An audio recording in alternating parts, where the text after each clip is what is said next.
Hi everybody, I'm Paul Lemley, MSEA President. This is Kevin Lopez Cruz, Natalie attired today, looking nice.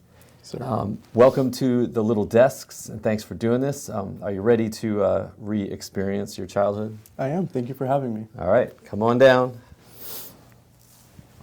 Let's see.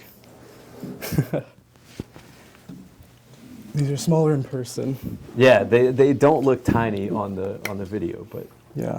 they're definitely small. If you had to sit in one of these all day and do your work, you might want to develop some new technology for school. So you are the Aspiring Educator Observer on our MSEA Board of Directors. Yes. Which means you're aspiring to be a teacher. Correct. Tell us why. So schools, aside from just educating our young people, I've always thought, and we all know now that they also socialize them, and a huge part of that is mentorship. So I'm happy to reference specifically Dr. Horatio Sierra at Bowie State University, who's my advisor. He's a fantastic professor, the way he teaches, but also the way he shows up for his students in the forms of references, just being a resource, and that's what I aspire to be for my students. Cool. So we know it's not the money, right? Do you know what the starting salary is for a Maryland teacher?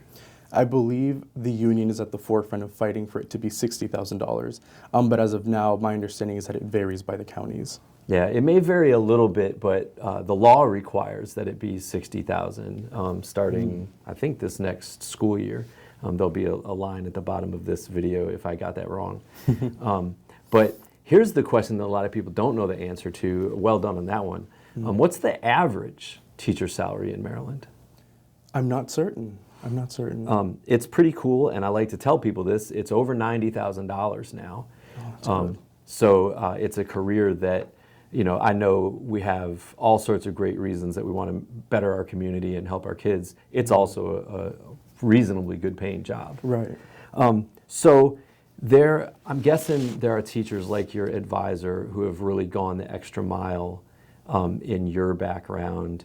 And I think some of the quote-unquote little things we do are really important to our kids. I wrote some college recommendations this year for former students of mine, even though I'm not in the job anymore. Who are some teachers or a teacher who have connected with you in a way that wasn't just, hey, here's the assignments? I always reference, for that question, my first grade teacher, Miss Merriman. So when I moved to America from Honduras, I was 6 years old, and naturally I didn't speak any English. So I was moved from the second grade to the first grade, and she was assigned to be my teacher. It wasn't just that she was a reading specialist and was able to help me more directly with the reading and language acquisition, but that she was kind. It wasn't easy being in class and being pulled out for ESOL classes, but she never made it a whole thing, so to speak. She was very kind. She always showed up for me, and so I always mention her. Another person that I really, really miss, he retired recently, is Dr. David Yarbrough. He was the orchestra director at Eleanor Roosevelt High School in Prince George's County.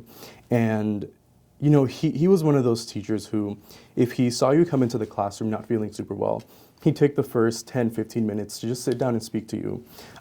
In high school, for me, that was super critical. That's awesome. Shout out to Dr. Yarbrough. Yeah, he's cool. I'm going to send him this. All right. You should.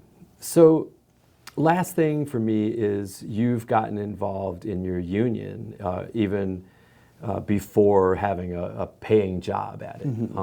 What's the union work been like for you, and would you recommend it for other aspiring educators?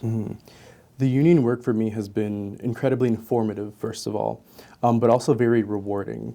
So the union not only fights for pay and labor protections, but also takes things into account like social justice, and we know that that's very important.